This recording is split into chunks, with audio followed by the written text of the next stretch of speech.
Every day, Human Appeal helps people all around the world in some of the most hostile environments. Many innocent families, including millions of children and women, struggle to survive, even sometimes to find enough food for the day. At Human Appeal, we want to challenge you to host a dinner party. Invite your family and friends, have them pay you for your delicacies, and donate the proceedings to those who really need it. I'm here in Brick Lane to find the ingredients for my Come Dine with Syria.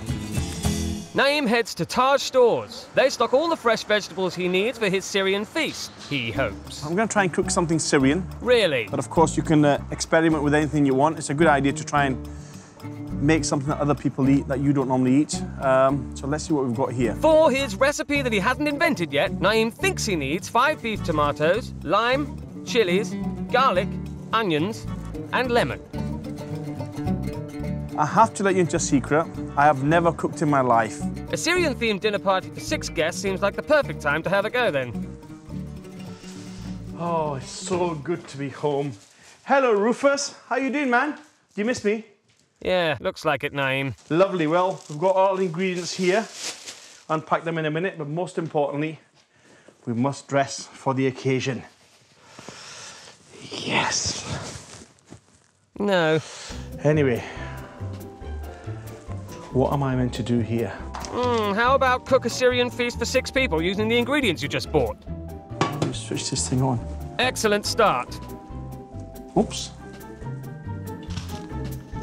Just make it rock and roll. I need to put some water in here as well.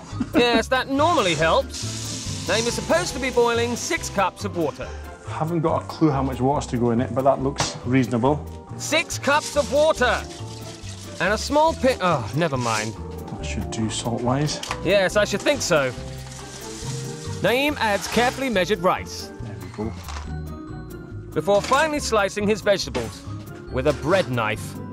Once again, I'm not too sure how many chilies are meant to go into this, but I just want to add my own flavour to it.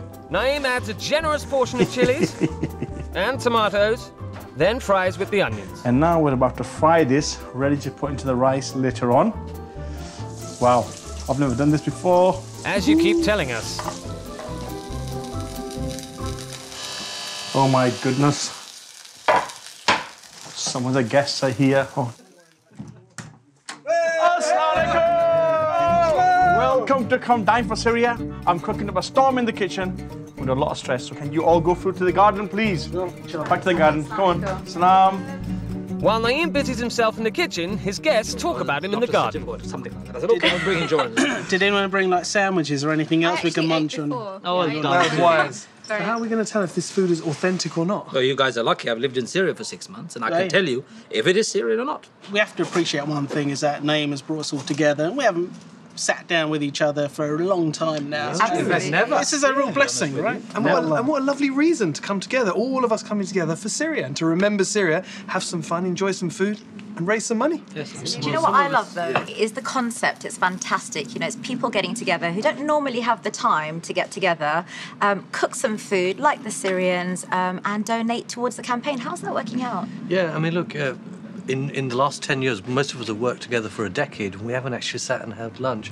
The idea, I think, is that we come together. It's a bit of a social atmosphere.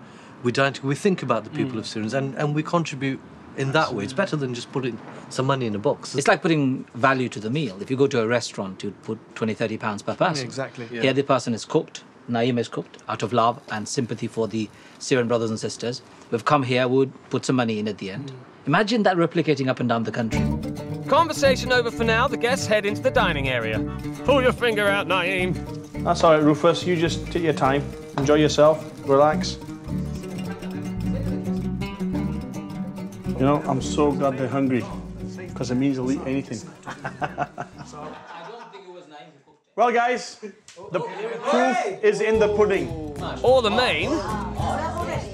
This is a Syrian dish called mojadara, and it basically is rice, green lentils, and various other bits and bobs. Bits and bobs? Guinea pig Rizwan is the first to have a taste. Feeling nervous, Naeem? Okay, guys, tuck in. Come on!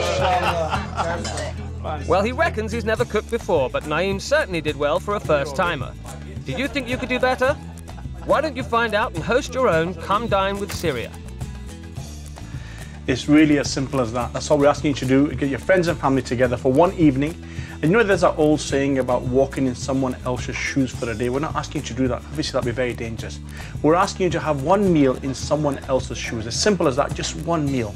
You can go online to humanappeal.org.uk, and of course the campaign is called Come Dine with Syria, and the hashtag is Share a Meal.